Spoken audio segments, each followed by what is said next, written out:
hardwood cuttings, new cuttings, like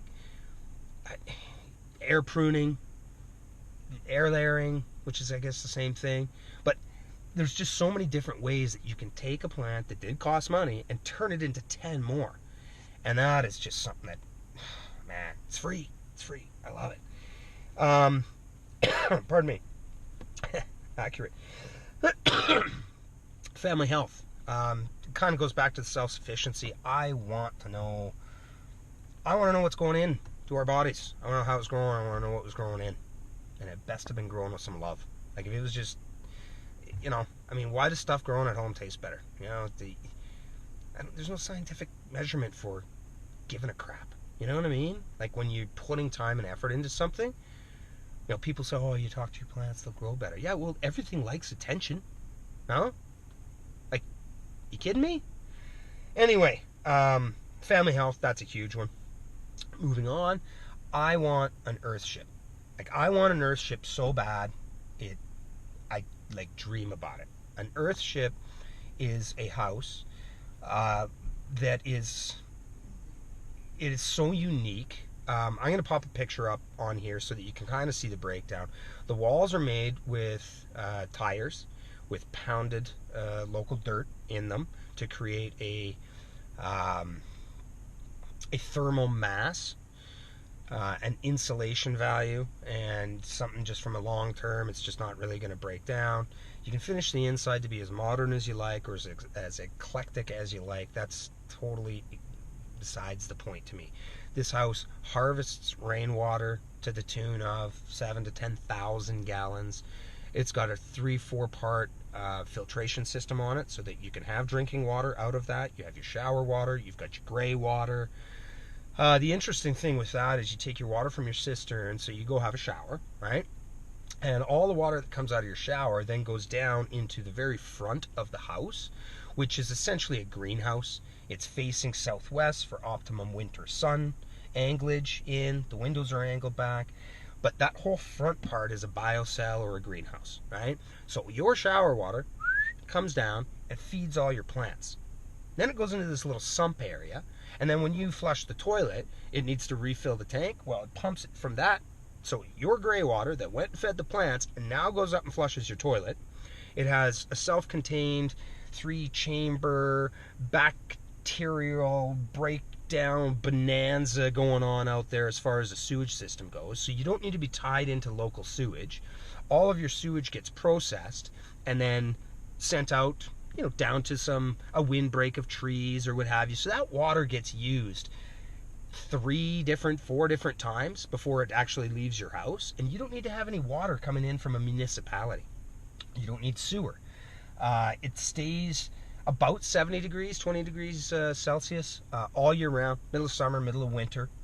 They use a tube system. So the back of the north side of the house is usually sort of built into a hill, which is where the cisterns are. So the whole back of the north side, where all the cold winds are going to come from, is insulated. There's a tube there in the summer, which will pull in, obviously, cool air. You open the vents in the greenhouse, and the hot air goes out, and you've got yourself air conditioning for free. As far as in the winter goes, well, that sun comes down. It's coming directly in through the window now because that's how they were set up and angled. So that's heating up all that thermal mass, all those tires, all that mud, all those walls, the floors, everything is heating up in there. 70 degrees in the middle of winter. Like, I can't even imagine. I can, but it's like not having a heating bill in Canada. Like, it gets down to minus 40. And that's the same. Fahrenheit, Celsius. Like, that's cold. So, I mean, that would just save on so much money. Of course, it has solar panels on the very top where the greenhouse is. That provides all the electricity that you need for the house. It's just this self-contained unit that it just has absolutely blown my tiny little mind, and I think about it all the time. I guess number, 9? 9 would be my enjoyment of day-to-day.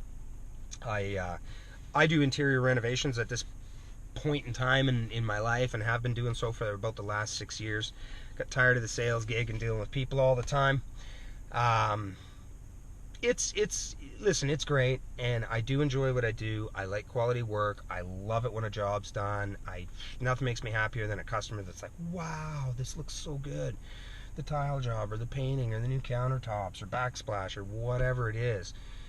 There is certainly gratification there, but I'm not gonna lie to you and tell you that I hop out of bed every morning with an extra little jump in my step because I get to go fix somebody's house. Like, I want a homestead because I want to enjoy my day to day. And if I can learn how to make some money from growing veg and growing trees and being more self-sufficient, working more with permaculture and natural systems, I'm just going to wake up with that pep in my step. Right? And then the last thing is retirement. I have no desire to, to get to that point where, you don't want to work anymore now. And, we're not able to afford the monthly bills coming in. I mean, the Earthship is going to eliminate so many of those monthly bills. The market garden will eliminate most, if not all, groceries. The livestock will eliminate most, if not all, meat and eggs, that we purchase. And, we can work ourselves into a position where we're like truly self-sustaining. It doesn't take money to grease the wheels and make everything go. It takes a little bit of effort. I talked to some old boys, right? You got to be getting close to retiring. What are you going to do? I don't want to retire. And like my head just snaps. Like, what did you just say? You don't want to retire? Well, I'd be bored. I don't even know what I'd do. Really? Really? Get a hobby, dude. Learn a language. Pick up a guitar. Take some art. Go for a walk. Travel. Like, do you need me to help you out? How to get a hobby? Give me a break. I would never be bored on an acreage or a homestead. Ever. There's always stuff. As an old guy, I'd have my woodworking shop set up. Finally learn how to turn bowls out of some cool, wood. I'd have, like Trollforge, he's got his metalworking, he's got his woodwork. There's always something to do on a homestead. There's no way that you can be bored, and that's what I'd like for the last half of my life. So, anyway, I know this was probably way longer than what it should have been, and I apologize for that. Thank you, Trollforge. I appreciate that. Those are my thoughts on it. It's not, it's all pretty selfish. It's all stuff that I want, and that's the reasons why I want a homestead. So, the two people that I would like to tag are, I think it's now Causeway North Coast Organic. I'll pop it in here. He just changed his name. It used to be Oliver Huey, North Coast Organic. We had some communication back and forth, and he had said that he wanted to get a piece of land and yada yada yada, and it was kind of like, oh man, I think I know how you're thinking. So I'd like to hear 10 reasons why he'd like to homestead. And then Misfit Gardening. Emma, you're awesome. I love the way you think.